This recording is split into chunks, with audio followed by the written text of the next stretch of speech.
بسم اللہ الرحمن الرحیم. دوستو ساتھیو, ڈاکٹر شبیر چودھری کی طرف سے آپ سب کو السلام علیکم and very good afternoon from London.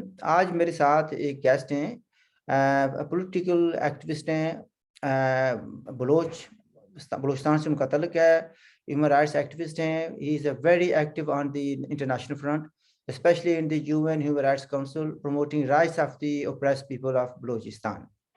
He is also president of Baloch Voice Association, author of 4 books on Baloch missing persons, and also he presented a dossier on Balochistan. Very active on the diplomatic front to find roadmap for Baloch people's rights. میرا مطلب منیر مینگل صاحب سے ہے. Munir Mangal Saab, it is pleasure to have you on my show. I hope listeners will benefit from your experience and wisdom. Munir Saab. Thank you, sir. I'm highly thankful to you for inviting me. You are a person who has always been on the front line about the human rights issues, and you have been with us, with the Baloch people, with the Pashtun people, and as well with the Kashmiri people on the issues of human rights. I'm thankful to you. اچھا بھائی منیر مینگل صاحب, آج ہم کوشش کریں گے کہ آپ سے کچھ سیکھیں, اور خاص طور پر میں چاہوں گا کہ جو ہمارے ویورز ہیں ان کو پتہ چلے کہ بلوچستان کے پرابلمز کیا ہیں. ایک تو یہ ہوتا ہے کہ گورنمنٹ کا ورشن ہوتا ہے, ٹھیک ہے جی, وچ از آلویز, اس میں بگ کوشچن مارکس آ جاتے ہیں. تو میں جہاں تک میرا نالج ہے, میں جانتا ہوں کہ جب پاکستان اسٹیبلش ہوا 14 اگست 1947, اس وقت بلوچستان جو ہے یہ پاکستان کا حصہ نہیں تھا. تو آپ please we want to learn from your experience and wisdom کہ پاکستان نے وہاں پر کیا حالات ہوئے, کیسے ہوا, تاکہ ہم لوگوں کو پتہ چل سکے, اسپیشلی جن لوگوں نے صرف مطالعہ پاکستان پڑھا ہوا ہے ان کو کچھ سمجھ آ جائے کہ مسئلہ ہے کیا. Floor is yours. Thank you sir once again. Basically جو ایشو ہے بلوچستان کا, وہ لوگ یہ سمجھیں کہ وہاں پر بلوچ اسلام آباد ایک کنفلکٹ ہے, اور وہ کنفلکٹ اس وقت شروع ہوا جب ریاست پاکستان نے بلوچستان کے علاقوں میں انفلٹریٹ کر کے قبضہ کرنا شروع کیا. تو بیسیکلی محمد علی جناح وہ خان کلات, احمد یار خان جو 1946-7 اس دوران خان کلات تھے, وہ ان کے لائر تھے. وہ خان احمد یار خان کا برٹش گورنمنٹ کے ساتھ یہ تھا کہ جو علاقے ہم نے آپ کو لیز پہ دیے تھے, اب آپ Can I stop you for a second? اچھا, آپ یہ کہہ رہے ہیں کہ اس وقت خان آف کلات نے ان کو امپلوئی کیا ہوا تھا ایز اے لیگل ایڈوائزر, یعنی محمد علی جناح کو. بالکل یہ امپلائی تھے, اور انہوں نے یہ جو خان کلات احمد یار خان کی جو وہ ڈیمانڈ تھی برٹش جو گورنمنٹ سے کہ ہم نے جو علاقے ایک ایگریمنٹ کے تحت آپ کو لیز پہ دیے تھے, ڈیرہ غازی خان اور اس طرف سندھ کی طرف ہیں, یہ جو جس کو برٹش بلوچستان کہتے ہیں, وہ کوئٹہ کے کنارے سے نکلتی ہوئی ایک پٹی کی طرح جا کر پنجاب تک جاتی ہے. تو اس کو جو لیزڈ ایریاز تھے, اب آپ یہاں سے جا رہے ہیں, وہ لیز ایگریمنٹ ختم, آپ یہ علاقے واپس ہمیں دے دیں. تو جناح نے یہ کیس خان احمد یار خان کا برٹش گورنمنٹ کے سامنے, اور دوسری جو ان کی وہ تھی کہ برٹش جو ہے نا ہماری جو ریاست کلات کی برٹش کے ساتھ ایک الگ طریقے کا ایک ایگریمنٹ تھا, ہمارا دہلی سے کچھ لینا دینا نہیں ہے, تو اسی لیے ہم ایک انڈیپینڈنٹ ریاست اس کے بعد رہیں گے. اور اس حوالے سے محمد علی جناح نے کانگریس میں بھی جو ہے نا لابنگ کی تھی, وہاں پر بھی شروع میں انہوں نے یہ بولا تھا کہ بلوچستان کا کیس ڈیفرنٹ ہے, اور اس چیز کو سب نے ایکسپٹ کر لیا تھا کہ بلوچستان کا جو ایشو ہے وہ نیپال کی طرح ہے. جیسے ہی یہاں سے برٹش جو وہاں پر آئی تھی, جس نے گورنمنٹ کریٹ کی تھی, اس نے نیپال کے ساتھ الگ طرح کا ایگریمنٹ, وہاں کی الگ طرح کی ٹریٹیز تھی. اسی طرح بلوچستان کے ساتھ الگ طرح کی ٹریٹیز ہیں, اور یہ دونوں ریجن جو دہلی کے اندر نہیں آتے, ہندوستان کے حصے نہیں تھے. تو اب وہاں تک جناح بالکل صحیح تھا. پھر اس کے بعد 1947 آ گیا, تو 11 اگست کو خان کلات نے, خان احمد یار خان نے بلوچستان کی آزادی کا اعلان کیا, تب صحیح تھا. اور اس سے پہلے جو ہے نا 4 اگست کو ایک ایگریمنٹ سائن ہو گئی, اور اس کو جو ہے نا کمیونکے کی طرح طرز پر وائس رائے کے آفس سے نکلی کہ Pakistan accepts Balochistan as an independent sovereign state, اور پھر ایز اے ہمسائے ہونے کے ناطے ہم لوگ اپنی دوسری معاملات ہیں وہ آپس میں آہستہ آہستہ طے کرتے جائیں گے. تو ایک طرح کی اسٹینڈ اینڈ اسٹل ایگریمنٹ جس کو بولتے ہیں, تو وہ یہی تھا کہ پاکستان نے بلوچستان کو ایز اے خود مختار ریاست تسلیم کر. یہاں پر ایک سیکنڈ رکیں ذرا بھائی, آپ یہ کہہ رہے ہیں کہ 11 ستمبر کو انہوں نے آزادی کا اعلان کر دیا, 11 اگست کو, ٹھیک ہے 11 اگست کو, اور آپ یہ بھی کہہ رہے ہیں کہ ان کا اسٹینڈ اسٹل ایگریمنٹ تھا گورنمنٹ آف پاکستان کے ساتھ یا اسٹیٹ آف پاکستان کے ساتھ, جیسا کہ مہاراجہ جموں کشمیر نے پاکستان کے ساتھ اسٹینڈ اسٹل ایگریمنٹ کیا تھا, یہی بات کہہ رہے ہیں آپ؟ بالکل, جو ہم لوگ کا جو ایگریمنٹ ہے اس میں پاکستان نے اوپنلی ایکسپٹ کیا کہ Balochistan as an independent sovereign state. I see, ٹھیک. یہ 4 اگست کو ایگریمنٹ سائن ہو گئی, خان کلات کے اس میں سگنیچر ہیں, اس میں جناح کے سگنیچر ہیں, اور یہ وائسرائے نے اس کو ایکسپٹ کیا, تو سب چیزیں وہ ہو گئیں. پھر 11 اگست کو خان احمد یار خان نے آزادی کا اعلان کر دیا کہ اب جو ہے نا برٹش جو ایون لیزڈ ایریاز تھے جو کلات کے ساتھ ڈائریکٹلی ریلیٹڈ تھے وہ بھی کوئٹہ وغیرہ یہ آزاد ہو گئے. اب اس کے بعد پھر جناح نے خان احمد یار خان کو کراچی بلایا, تو پہلے ان کے جو وزیر اعظم تھے وہ گئے تھے, ان کو یہی بولا کہ میری یہ ہے کہ وش ہے کہ اب جو ہم لوگ کے معاملات ہیں ہم جو ہے نا بلوچستان کو آپ لوگ انیکس کریں. تو جب یہ سوال وزیر اعظم خان احمد یار خان کے پاس لایا تو خان احمد یار خان خود حیران ہو گیا, وہ خود چلے گئے کراچی, جناح سے ملے, ان کو انہوں نے یہی کوشچن احمد یار خان کے سامنے رکھ دیا کہ بلوچستان کو آپ انیکس کریں. احمد یار خان نے اسٹیٹ کہہ دیا کہ یہ میرے بس کی بات نہیں ہے. وہاں پر یہ کہا کہ آپ جناح صاحب نے یہ کہا کہ آپ ایکسیشن کریں ہمارے ساتھ پاکستان کے ساتھ. بالکل, انہوں نے ان سے یہ ریکویسٹ کی کہ اب آپ انیکسیشن کریں. تو احمد یار خان نے کہا کہ یہ میرے بس کی بات نہیں ہے. وہاں پر آلریڈی جو ہے نا ایوان بالا اور ایوان زمین 2 پارلیمنٹس ہے, وہاں پر لوگ ہیں, میں اس حوالے سے کچھ نہیں کر سکتا. زیادہ سے زیادہ میں یہ کوشچن پارلیمنٹ کے آگے رکھ سکتا ہوں. تو وہ واپس آ گئے. پھر کچھ عرصہ گزرا, چند مہینے گزرے, پھر جناح نے دوبارہ ان کو میسج بھیجا کہ میں نے جو کوشچن ریز کیا تھا اس کا آپ نے کیا کیا. انہوں نے کہا کہ میں نے ایسا یہ نا کہ میرے یہ بس میں نہیں ہے. لیکن انہوں نے پھر اپنا فیبرری میں جو پہلے لوور ہاؤس کی جو ہے نا وہ کی کنوکے کیا اس کی اجلاس, وہاں پر یہ کوشچن رکھا گیا کہ اس طرح پاکستان ایز اے اسلامی ملک ہم سے یہ درخواست کر رہا ہے کہ ہم پاکستان کے ساتھ انیکس کریں. تو اس وقت اسپیکر جو تھے غوث بیزنجو, ان کی وہ ایک سپیچ ہے جو ریکارڈ پر ہے. انہوں نے کہا کہ ہم بلوچ, ہماری شناخت الگ, ہماری تاریخ الگ, ہمارے ہیرو الگ, ہماری کلچر الگ, زبان الگ, ثقافت الگ, محض ہم مسلمان ہونے کے ناطے اپنی زمین, اپنی تاریخ, اپنی ثقافت اور اپنی آئیڈینٹی کو ختم نہیں کر سکتے. تو اس کے بعد جو دوسرے ممبران تھے ان سب نے یونانیمسلی جو ہے نا اس چیز کو ایکسپٹ کیا کہ نہیں, ہم پاکستان کے ساتھ بلوچستان انیکس نہیں ہوگا, ہم as a independent sovereign state رہیں گی. اور جب یہ اجلاس اور اس کی یہ قرارداد منظور ہو گئی, پھر اس کے بعد خان کلات نے اپنی جو حکومت کے کچھ نمائندے انہوں نے وہ بھی تعینات کیے, اور سب چیزیں ایک باقاعدہ سبی میں ایک جلسہ ہوا جس کو فلیگ ہوسٹنگ سیریمنی بولتے ہیں. تو فلیگ جو ہے نا ہوسٹنگ سیریمنی بھی ہو گئی سبی میں. پھر خان کلات نے کلات واپس آ کر وہاں پر بھی دربار جس کو بولتے ہیں کہ نمائندگان, ان کا اجلاس بلایا. تو ان کی جو ہے نا ٹاسک وغیرہ یہ وہ ریاست امور چلانے کے مختلف وہ تھے, وہ اپنا کام سر انجام دینے لگے.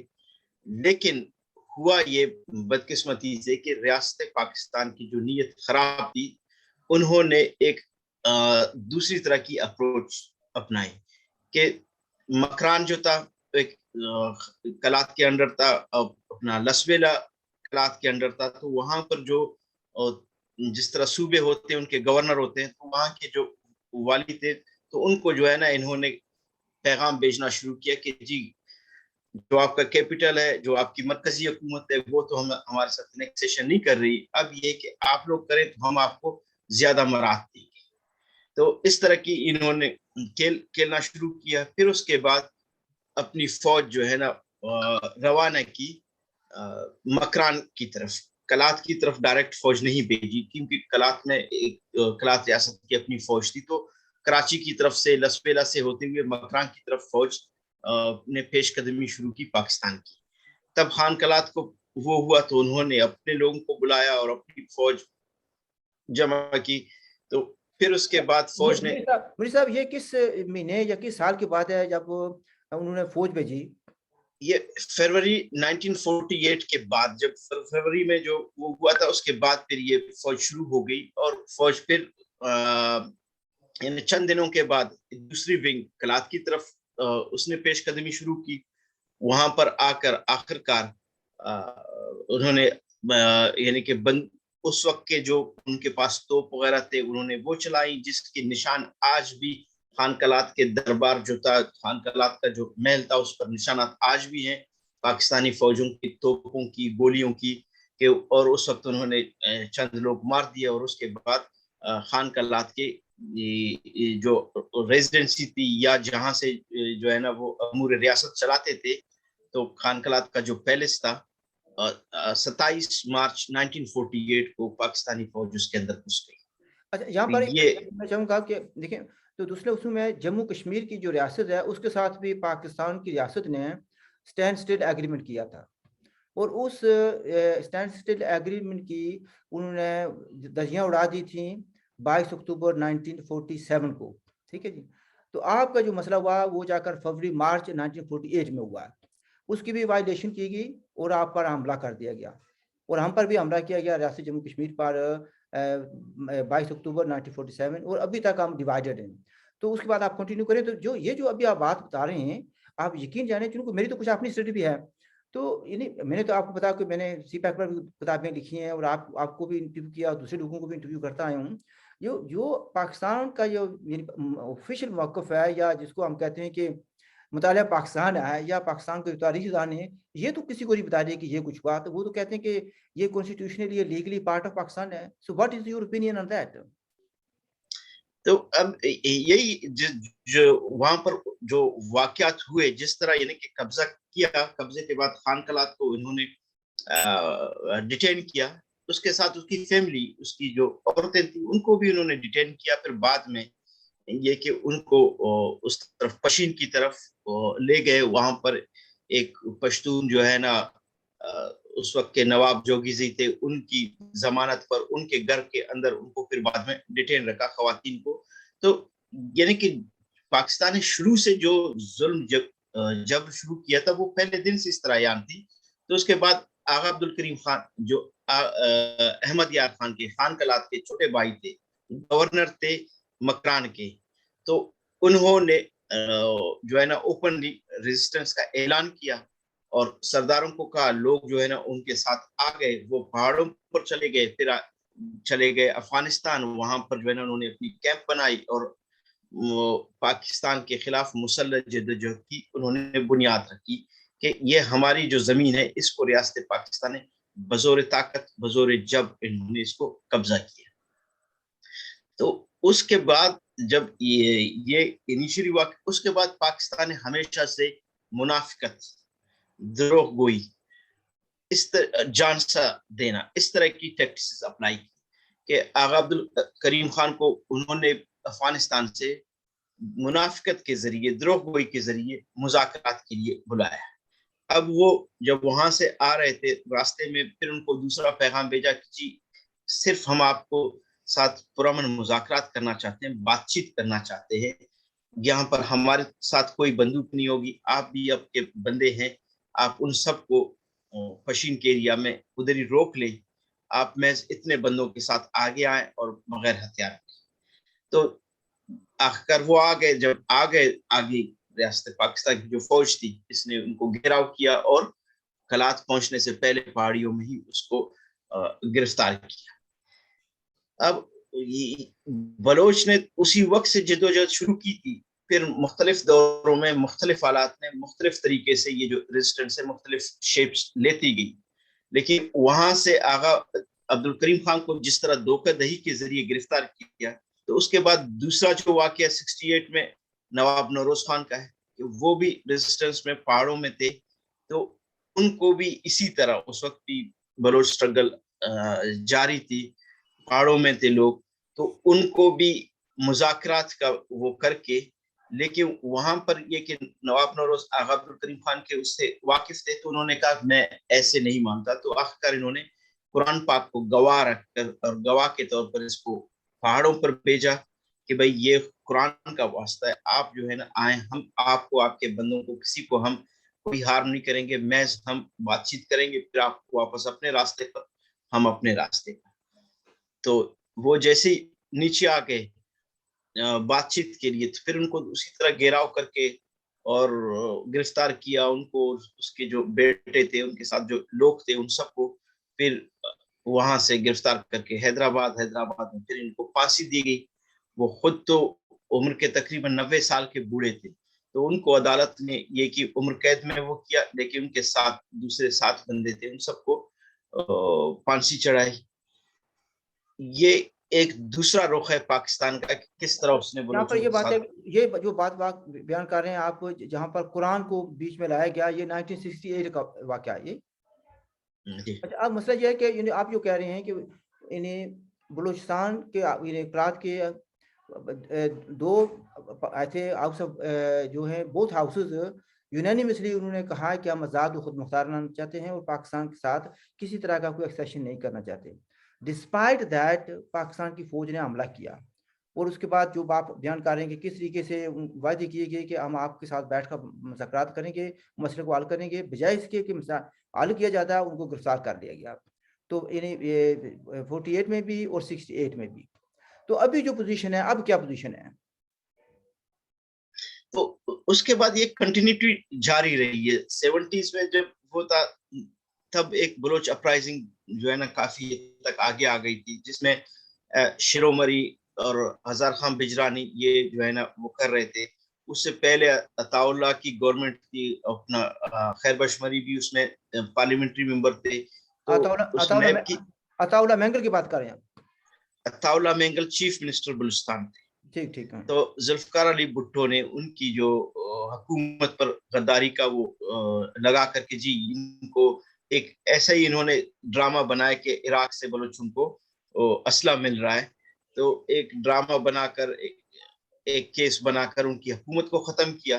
لیکن بلوچ جو تھے جو آزادی پسند تھے، اس سے پہلے ہی اپنے مورچے وغیرہ وہ بنا چکے تھے، اور یہ کافی سارے رپورٹرز نے، ایون فارنر جو ہے نا جرنلسٹ نے بھی اس چیز کو وہ کیا کہ عطا اللہ کی حکومت سے پہلے بلوچ جو ہے نا اپنی ریزسٹنس کی تیاری کر رہے تھے، اور انہوں نے افغانستان میں جو تھے شیرو مری، تو اس کی قیادت میں بلوچ اپنی جد و جہد شروع کی تھی انہوں نے اس ریزسٹنس کی۔ اب ہوا یہ کہ ذوالفقار علی بھٹو نے عطا کی حکومت ختم کی، ان سب کو قید کیا اور ایک عجیب سا انہوں نے ڈرامہ رچایا۔ لیکن اس وقت یہ ہوئی کہ ایران کی جو حکومت تھی اس وقت شاہ ایران تھے، انہوں نے ریاست پاکستان کا بھرپور ساتھ دیا۔ انہوں نے اپنے ہیلی کاپٹرز، اب جو ایئر فورس تھی 70s میں بلوچوں کے خلاف یوز ہوئی، آرمی پاکستان کی ایئر فورس جو ہے نا ایران کی تھی، تو انہوں نے بے دردی سے علاقوں پر بمباریاں کی، لوگوں کو اٹھایا، اپنا ہیلی کاپٹروں سے لوگوں کو زندہ انسانوں کو گرایا گیا۔ تو اس وقت کے جو حالات و واقعات تھے کہ بالکل ایک ایسی فوج، ایک ایسی ریاست اور اس کی ایسے ادارے کے جن کے سامنے انسانیت کوئی چیز ہی نہیں تھی، انہوں نے بے درک لوگوں کا قتل عام شروع کیا۔ تو 70s میں بیسیکلی ایک قتل عام پورے بلوچستان میں شروع ہوئی۔ اچھا، اور یہاں پر میں ایک بات پوچھنا چاہوں گا، یہ یعنی 1971 میں پاکستان کی فوج سرنڈر کرتی ہے، 93,000 ان کے فوجی قیدی ہو جاتے ہیں، مشرقی پاکستان جو ہے وہ بنگلہ دیش مان جاتا ہے، ذوالفقار علی بھٹو صاحب آتے ہیں، تو یہ دوسرے رسوم میں بلوچستان پر یہ تیسرا حملہ ہو گیا ایک لحاظ سے. ایک ہو گیا 48 میں ہو گیا, 48 میں ایک ہو گیا 68 میں, تو ایک اب ہو گیا 74 کے لگ بھگ کی بات ہے یہ, ٹھیک ہے. اچھا 73 74 کی بات ہے. تو اس کا مطلب یہ ہوا کہ 3 حملے ہوئے. اور پھر ایرانگی کی بات آپ یہ کہہ رہے ہیں کہ ایران نے بھی ان کی مدد کی. ایران نے انہوں نے کیوں مدد کی پاکستان کی, اس کی کیا کچھ بات ہے؟ اصل میں یہ کہ ایران میں بھی بلوچستان کا ایک حصہ ہے جس کو گولڈ سمتھ لینڈ بولتے ہیں, جو برٹشرز نے ایک بلوچستان کے حصے کو ایران کو گفٹ کیا تھا. اس وقت ایرانی جو وہ تھے فرسٹ گورنمنٹ تھی یا بادشاہ وہاں پر تھی, اس کے اور برٹش کے اچھے تعلقات تھے. تو اس حصے کو انہوں نے کاٹ کے ایک لائن بنائی جس کو گولڈ سمتھ لائن بولتے ہیں. تو بلوچستان کا ایک اچھا خاصا حصہ انہوں نے ایران کو اس وقت گفٹ کیا تھا. اور اسی طرح ڈیورن لائن جو اس طرف بنی ہوئی ہے, تو اس میں بھی جو ہے نا کچھ علاقے بلوچستان کے تقسیم ہو گئے تھے. یہ برٹش کی اپنی ایک سامراجی وہ تھی, پالیسی تھی, جس کے تحت انہوں نے گولڈ سمتھ لائن کے ذریعے کچھ حصے ایران کو دیے تھے. اب ایران کو یہ تھا کہ وہاں پر جو ریزسٹنس چل رہی ہے نیشنلزم کی, کہیں میرے علاقوں میں یہ نیشنلزم بلوچ نیشنلزم کی وہ نہ چلے. تو میں اس پر انہوں نے ریاست پاکستان سے کہا کہ آپ کو جو بھی مدد چاہیے ہم آپ کو دیں گے, کیونکہ ان کو پتا تھا کہ پاکستان کی فوج بنگلہ دیش میں ہار چکی ہے. اس کے 90,000 جو ہے نا فوجی قیدی بن گئے ہیں اور بہت سارے مارے گئے ہیں, اور پاکستانی فوج کی مارل بہت ڈاؤن تھی. وہ اس پوزیشن میں نہیں تھے کہ اکیلا تنہا بلوچ ریزسٹنس کو وہ فیس کرتے. تو انہوں نے ایران سے مدد مانگی, اور ایران نے اپنی انٹرسٹ کے تحت بھرپور انہوں نے ریاست پاکستان کا ساتھ دیا. تو اس ٹائم پر بلوچوں کا بے تحاشا خون بلوچ سرزمین کو حاصل کرنے کے لیے بہایا گیا, اور یہ سٹرگل چلتی رہی. اور آج تک یہ جو چل رہی ہے یہ وہی کنٹینیوٹی ہے. اس کے بعد پھر ضیاء اللہ کا ہے, انہوں نے اپنی طرف سے جو ہے نا بڑے وعدے شادے کیے, یہ وہ کہ بلوچستان کے حوالے سے انہوں نے جو عطا اللہ خیر بشمری دوسرے جیلوں میں تھے ان کو رہا کیا, کہ اب جو ہے نا وہ پالیسی کو ہم ایک نئے دور میں لے جائیں گے, بلوچستان کو بلوچوں کو حقوق ملیں گے, یہ ہوگا. تو اس وقت بلوچ سیاستدانوں یہ سمجھا کہ شاید ریاست پاکستان اب تھوڑا سا سنجیدہ ہو گیا ہے, تو ہم ایک اور طرح کی کوشش کرتے ہیں جس کو پارلیمانی سیاست بولتے ہیں. تو بلوچ بیسیکلی اس کے بعد پھر تھوڑا سا پارلیمانی سیاست کی طرف آئے کہ شاید اس پارلیمنٹ سے یا یہاں کی جوڈیشری سسٹم سے ہمیں تھوڑا سا انصاف ملے. لیکن وہ جو عرصہ ہے وہ بھی بہت مختصر رہا, کیونکہ پاکستان کی جو ذہنیت تھی وہ بالکل الگ تھی. تو اس کے بعد جب پاکستان نے پہلا جس کو جو سندک پروجیکٹ تھا چائنا کو دیا, تو وہاں پر بلوچوں کو پتہ چل گیا کہ یہ جو اتنی یہاں پر گولڈ کی مائننگ ہو رہی ہے اور یہاں سے جو ہے نا سارا کچھ لوٹا جا رہا ہے, ہمیں تو کسی حساب میں ہی نہیں ہے, اور پارلیمنٹ کی کوئی اوقات ہی نہیں ہے, وہاں پر آپ کچھ بول ہی نہیں سکتے. اور یہ پارلیمنٹ جو ہے نا محض ہمیں دھوکہ دینے کے لیے ہی انہوں نے وہ کیا ہے, بنایا. اور یہاں پر بھی یہ اس طرح کی ووٹنگ نہیں ہوتی جس کو ووٹنگ بولا جاتا ہے, بلکہ ایک طرح کی سلیکشن ہو رہی ہے. تو خیر بلوچ جو نوجوان تھے ان میں جو یہ تھا کہ ہماری الگ آئیڈینٹی ہے, ہماری الگ زمین ہے, ہماری وہ ہے, تو اس کے لیے دوبارہ وہ لوگ آرگنائز ہونے لگے. بی ایس او کے نام پر جو ہے نا پلیٹ فارمز بن گئی. پھر وہی بلوچ یوتھ دوبارہ سے پہاڑوں پر چڑھ گیا. تو جب مشرف نے نواب اکبر خان بگٹی کو جس طرح انہوں نے اس کے علاقے پر فوج کشی کی, پھر اس کو دھوکہ دیا مذاکرات کے نام پر, پھر اس کے بعد آخرکار ان کا قتل ہوا, تو پھر تو بلوچ پورے بلوچستان سے اٹھ گئے, اور اس طریقے سے اٹھے کہ وہ آج تک جو ہے نا پاکستان خود پچھتا رہا ہے کہ یہ کیا ہوا. اچھا, یہ تو نظر یہ آتا ہے کہ جس طرح کردوں کو اکٹھا نہیں ہونے دیا جا رہا, مختلف ممالک کا قبضہ ہے, جس طرح جموں کشمیر پر مختلف ممالک کا قبضہ ہے, اسی طریقے سے آپ کہہ رہے ہیں کہ بلوچستان پر بھی ایک سے زیادہ ملک کا قبضہ ہے, اور جب ضرورت پڑتی ہے تو سارے اکٹھے ہو کر بلوچوں کو مارتے ہیں, تاکہ یہ نہ ہو کہ ان کی یکجہتی ہو جائے اور ان کا جو جذبہ ہے وہ دوسرے علاقے کو بھی متاثر کر سکے. تو اس ویری ٹریجک سچویشن ہے, یہ ہسٹوریکل فیکٹس لوگوں کو پتہ نہیں ہے. اب مجھے یہ بتائیں کہ ابھی گوادر میں بھی، چونکہ گوادر بھی بلوچستان کا حصہ ہے، تو گوادر میں بھی کافی آپ نے دیکھا کہ پولیٹیکل انریسٹ کہتے ہیں، پیسفل جو ڈیمونسٹریشن ہوئی ہے اور ہو رہے تھے ابھی بھی ہے، تو ان کا کیا مسئلہ ہے، وہ کیا چاہتے ہیں وہ لوگ؟ دیکھیں، ایک تو پورا جو بلوچستان کا مسئلہ ہے وہاں پر ابیوز آف رائٹس جس طرح ہو رہی ہیں، خاص طور پر مسنگ پرسنز، ٹھیک ہے نا. اب مسنگ پرسنز کا کسی ایک علاقے سے وہ نہیں رہا، بلوچستان کے کونے کونے سے رہا. پھر گوادر کے نام پر بڑے بڑے دعوے نعرے ہو رہے تھے کہ ادھر جو ہے نا سی پیک اور یہاں پر جو ہے نا اتنی بلینز کی سرمایہ کاری ہوگی، یہ ہوگا وہ ہوگا. تو وہ جو ایگریمنٹس تھے، جو چیزیں تھی، ڈیٹیلز تھی، وہ سب سے چھپایا گیا تھا. ایون پاکستان نے اپنی اسلام آباد کی جو پارلیمنٹری ممبرز ہیں ان کو بھی نہیں بتایا تھا. تو بلوچوں کو بھی کسی نے نہیں بتایا تھا کہ حقیقت کیا ہے.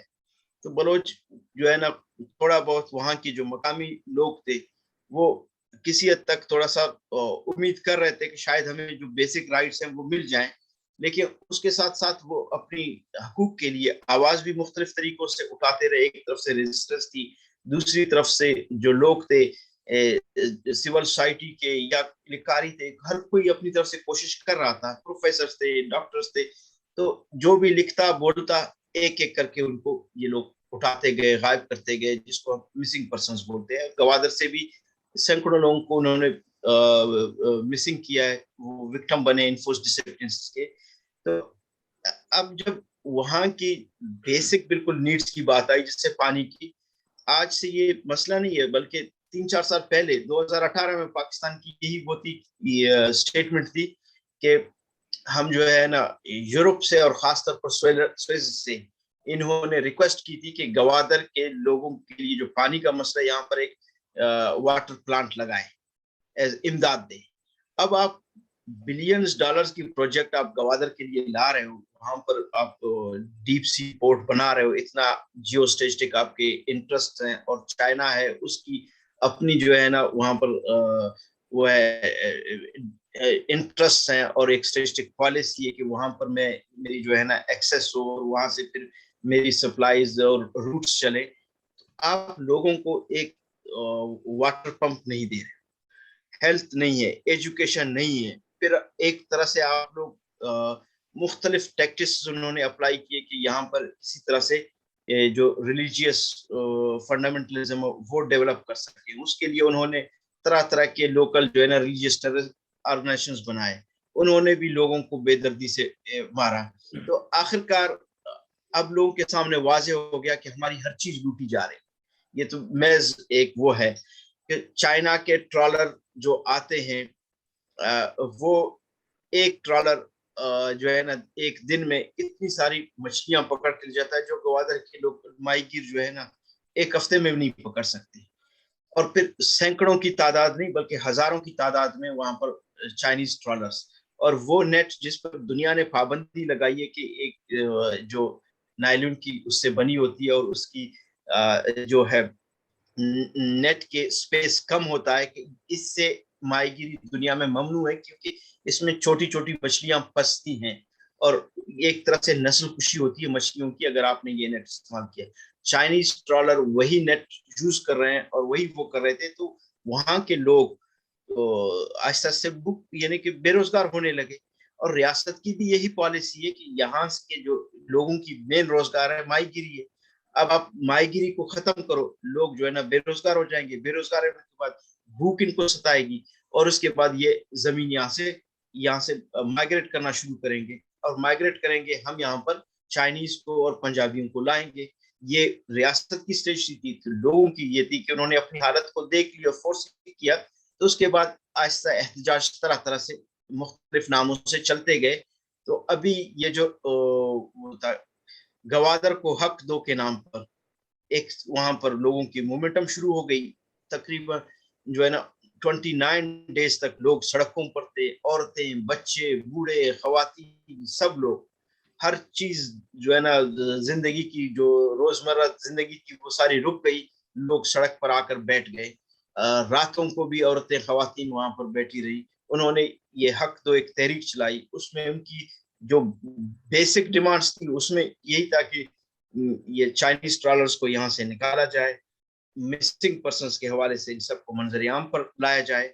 ہر جو ہے نا 4 قدم پر ایک فوجی چھاونی یا ایک چیک پوسٹ ہوتا ہے جس میں گوادر کے لوگوں کو کہ آپ ایک محلے سے نکلتے ہو دوسرے محلے میں جا رہے ہو, درمیان میں ایک فوجی چیک پوسٹ ہے جس میں پنجابی کھڑے ہیں, وہ آپ سے پوچھتے ہیں جی کدھر جا رہے ہو, تو آپ نے شناختی کارڈ نکال کے دکھانا ہے, بتانا ہے کہ میں ادھر رہتا ہوں, میرا نام یہ ہے, میرے دادا کا نام یہ ہے, پردادا کا یہ ہے, میں اس کام سے جا رہا ہوں. تھوڑی دیر بعد جب آپ واپس آتے ہو پھر وہ وہی سوال پوچھتا ہے کدھر جا رہے ہو, کدھر آ رہے ہو.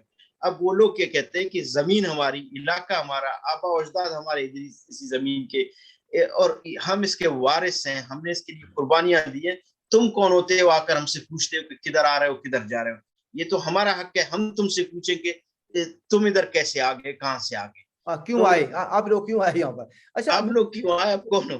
جو پر اگر آپ پاکستانی پریس کو پڑھیں یا پاکستانی صحافیوں کو دیکھیں یا ان کا جو آفیشیل بات چیت ہے, وہ کہتے ہیں کہ ہم اس علاقے کو ڈیولپ کر رہے ہیں, لوکل لوگوں کو سہولتیں مہیا کر رہے ہیں.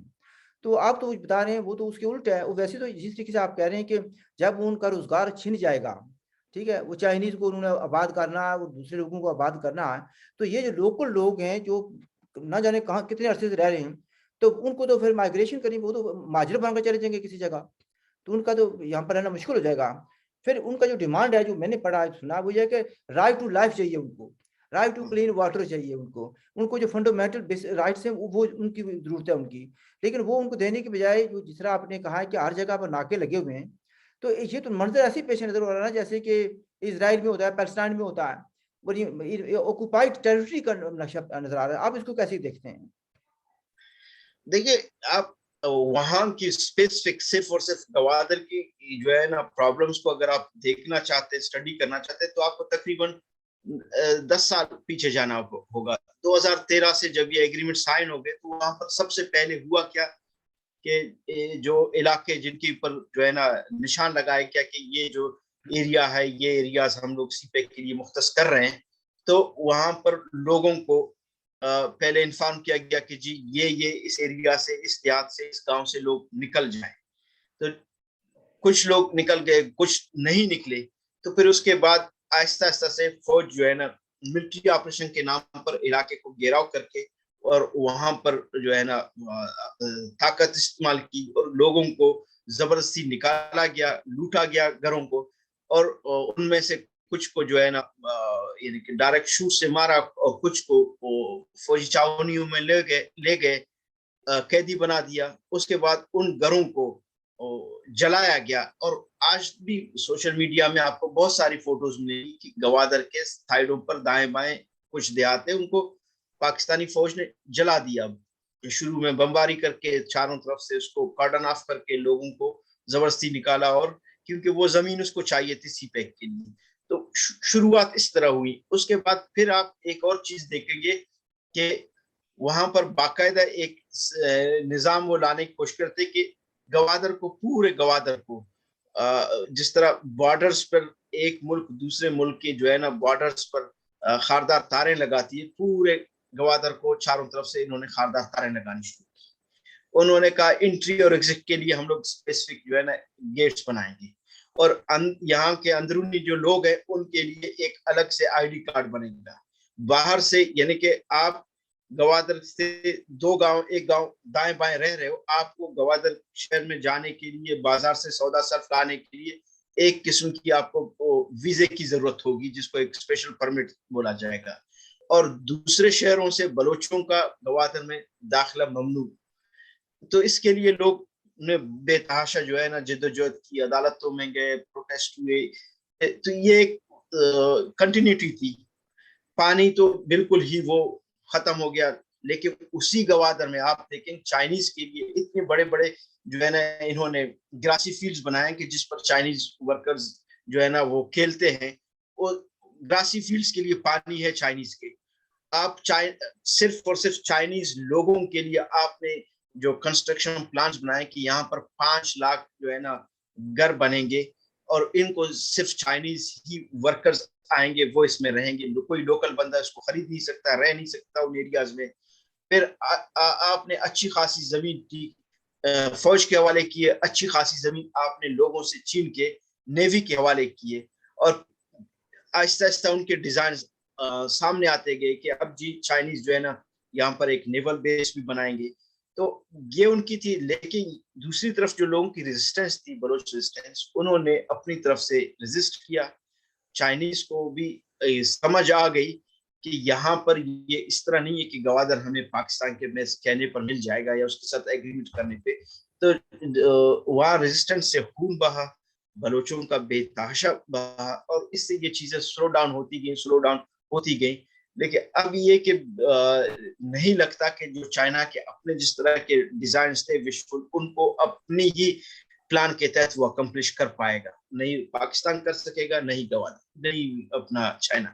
جس طریقے سے آپ بیان کر رہے ہیں اس سے تو نظر یہ آتا ہے نا کہ گوادر اس کے ملٹری اور اسٹریٹجک جو ہے نا آبجیکٹیوز نظر آتے ہیں, اور اس میں پتہ نہیں کس کو کیا فائدہ ہوگا, لیکن لوکل جو لوگ ہیں ان کے لیے مسائل بڑھتے جا رہے ہیں, اس لیے کہ ہر جگہ پر ناکے لگے ہوئے ہیں. اور جو 5 لاکھ کو کتنے کہہ رہے ہیں آپ چائنیز آباد ہوں گے, پاکستان سے کتنے لوگ آئیں گے, ظاہر ہے کہ ان کے لیے ہو رہا ہے جو ڈیولپمنٹ جو ہو رہی ہے, it is not for the local people, it for those who are going to settle here, جو باہر سے آئیں گے. اچھا مجھے یہ بتائیں کہ لیٹس موو آن ٹو جو مسنگ پرسن کا کہا ہوا, آپ نے اس پر کافی تحقیق بھی کی ہے اور you are author of 4 books on this. اس کے بہت سے ویوز ہیں. مثلا جو کہا جاتا ہے جب ہم کسی سے پوچھتے ہیں, وہ کہتے ہیں جی یہ مسنگ پیپل جو ہے نا پرسن یا پیپل ہیں, وہ کہتے ہیں کہ یہ جی وہ لوگ ہیں جو باغی ہیں انورٹڈ کوما, ٹھیک ہے, یہ وہ لوگ ہیں جو مختلف وجوہات کی وجہ سے بھاگ کر چلے گئے ہیں افغانستان. کہتے ہیں جی کچھ کے لوکل مسائل ہیں, کچھ کے فیملی کے میٹرز ہیں, وہ بھاگ کر چلے گئے. کچھ کا کہتے ہیں جی یہ وہ لوگ ہیں جو انڈیا کے ایجنٹ ہیں, اور یہ جو ہے نا انڈیا کے کہنے پر پاکستان کے خلاف بندوق اٹھا رہے ہیں. تو I know کہ you feel very strongly about it, that's why you spend so much time campaigning for them and also writing books. لکھنا کوئی آسان نہیں ہوتا, ٹھیک ہے. تو یہ تو یہ میں جانتا ہوں, اور لوگ بھی جانتے ہیں کہ جب بھی پاکستانی اسٹیبلشمنٹ کو ضرورت ہوتی ہے ان کے لیے بڑا آسان ہو جاتا ہے کہہ دینا کہ یہ آدمی انڈیا کا ایجنٹ ہے, ٹھیک ہے.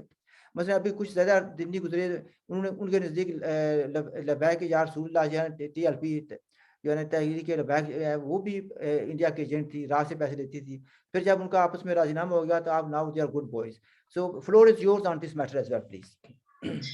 دیکھیں میں خود اس کا وکٹم رہا ہوں. میں بحرین سے کراچی بائی ایئر آ رہا تھا, انہوں نے کراچی ایئرپورٹ سے مجھے اغوا کیا, پھر میں 2 سال تک مسنگ پرسن رہا.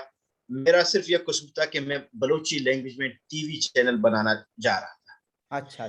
تو میں خود اس چیز کا وکٹم رہا ہوں. وہاں پر میں نے دوسرے لوگ دیکھے ہیں, بلوچ خواتین دیکھی ہیں, بلوچ جو ہے نا بچے دیکھے ہیں. کہ جیسے ایک خاتون تھی زرینہ مری, کہ وہ اسکول جا رہی تھی, تو اس وقت جو ہے نا فوجی جو ہے نا چیک پوسٹ سے ایک جیپ آئی, اس کو پوچھا کہاں جا رہی ہو, اس نے کہا میں اسکول پڑھانے جا رہی ہوں. اس کو اٹھایا, اس کو شیخار بچہ بھی اس کے ساتھ تھا, اس کو لے آئے سبی میں. وہاں پر جو ہے نا اس کی انٹروگیشن کی, جی تمہارا شوہر جو ہے نا باغی ہے. پھر وہاں سے اس کو مختلف اس میں چھاونیوں میں لے جاتے گئے, آخر کر کراچی لائے تھے جہاں پر میں تھا ادھر ہی. تو اس کے اپنے وہ الفاظ تھے کہ مجھے جو ہے نا میرے جو بچہ ہے مراد جی کے نا, یعنی اس کی فریاد زار, اس کے منہ سے جو آواز نکلتی کہ وہ 24 گھنٹے سمجھو دعائیں کر رہی تھی اپنے بچے کی, کہ میں نے مجھے اور میرے بچے کو ساتھ لے گیا تھا, لیکن اب میں پچھلے 3 مہینے سے میں نے اپنے بچے کو نہیں دیکھا ہے. تو پھر اس کے ساتھ ایز اے سیکس سلیوز جس طرح یوز کر رہے تھے. تو یہ ہمیں واضح بتاتی ہے کہ پاکستان آرمی کی انٹینشنز کیا ہیں, کس طرح ہے لوگوں کے ساتھ. پھر بہت سارے Baloch students, leaders, professor, doctors آپ یونیورسٹی سے اٹھا رہے ہو, آپ گھروں سے اٹھا رہے ہو, آپ جو ہے نا بازاروں سے اٹھا رہے ہو. اور آپ اگر اس کی ڈیٹا کو تھوڑا سا اینالائز کریں, جیسے ڈیٹا جو ہے نا 2020 میں زیادہ تر وہی لوگ انہوں نے اٹھائے تھے جو یوتھ تھے اور کالج یونیورسٹیوں سے. آپ بہت سارے لوگوں کے سامنے وٹنسز ہیں, کچھ کی تو ویڈیوز بھی ہیں, کلپس ہیں, ویڈیو کلپس کے دکھا رہا ہے فوجی وردی میں لوگ ہیں, گاڑیاں اور جو ہے نا سول ڈریس میں ہیں, وہ آ گئے گھر میں جو ہے نا چاروں طرف سے وہ کارڈن آف کیا, اندر گھس گئے, وہاں سے جا کر عورتوں بچوں کو مارا پیٹا اور 1-2 شخص کو اٹھا کے لے گئے. جب اتنی ساری وٹنسز ہیں کہ آپ جو لوکل ٹرانسپورٹ ہے, بس ہے یا Karachi to Gwadar long route buses ہیں, آپ ان کو چیک پوسٹوں پہ روکتے ہو, سب مسافروں کو اتارتے ہو, شناختی کارڈ چیک کرتے ہو, اس میں سے 4-5 بندوں کو آپ اٹھا کے لے جاتے ہو, وہ مسنگ بن جاتے ہیں. تو یہاں پر افغانستان والی یہ وہ بات کہاں سے گئی کہ جب آپ کھلے عام دن دہاڑے بہت سارے لوگوں کے وٹنس کے سامنے اٹھا رہے ہو. احسان ارجمندی جو نارویجین سٹیزن بلوچ ہے, وہاں رشتہ داروں سے ملنے گیا تھا, آپ نے اس کو لوکل بس سے اتارا, بہت سارے لوگ وٹنس کے سامنے, آپ نے 10 سال اس کو جو ہے نا وہ کیا, زندانوں میں رکھا. ابھی آپ نے پھر جب چھوڑتے ہو, رہائی بھی دیتے ہو, دوسرے لوگ بلاتے ہو کہ بھئی یہ آپ کے ضمانت, آپ گارنٹی دیں کہ آپ کل کے دن کسی پولیٹیکل یا ہیومن رائٹس ایکٹیویٹی میں شامل نہیں ہوتے ہو, کبھی زندگی میں سوچنا نہیں کہ میں کوئی کتاب لکھوں یا کوئی بیان بازیاں دوں. تو جو اس طرح کی کلیئر وٹنسز ہیں, اور کچھ کیسز میں جو لوگوں نے جو ہے عدالتوں میں, بلوچستان ہائی کورٹ کی ایک کیس ہے, وہاں پر سی سی ٹی وی جو کیمرہ تھا اس میں پولیس نے ویڈیو دکھائی کہ جی اس کو تو ہمارے جو ہے نا لا انفورسمنٹ کے لوگ لے جا رہے ہیں. اب پھر آپ کہتے ہو کہ یہ افغانستان گیا, یہ ادھر گیا, یہ اس کا ایجنٹ ہے, یہ اس کا ایجنٹ ہے. پھر دوسری بات, آپ کی اپنی جو کانسٹیٹیوشن ہے اس میں یہ گارنٹی دی گئی ہے کہ کسی کو بھی کوئی بھی ادارہ اٹھائے سیولین کو, تو اس کو اپنا 48 آورز 24 آورز کے بعد کسی عدالت کے سامنے پیش کرے. آپ اپنے ہی بنائے ہوئے رولز کیوں جو ہے نا لوگوں کو جب اٹھاتے ہو ان کو عدالتوں میں کیوں پیش نہیں کرتے ہو؟ عدالتیں آپ کی, قانون آپ کا, انصاف آپ کا, طریقہ کار آپ کا, جو پروسیڈنگز ہیں وہ آپ کی, پھر بھی آپ ان کے سامنے بلوچوں کو پیش کرنے سے ڈرتے ہو. تو اس کا مطلب ہے کہ آپ کی جو پالیسی ہے وہ کچھ اور ہے, جس کو یہ بولتے ہیں کہ slow motion genocide of the people. ٹھیک ہے نا, اور یہ ہم نے نہیں, انٹرنیشنل مختلف اداروں نے لکھا ہے کہ بلوچستان میں سلو موشن جینوسائیڈ ہو رہی ہے. Human rights commission of Pakistan کی اپنی ایک فیکٹ فائنڈنگ رپورٹ ہے جس میں مسنگ پرسنز کے حوالے سے وہ کہتے ہیں fingers point towards law enforcement agencies.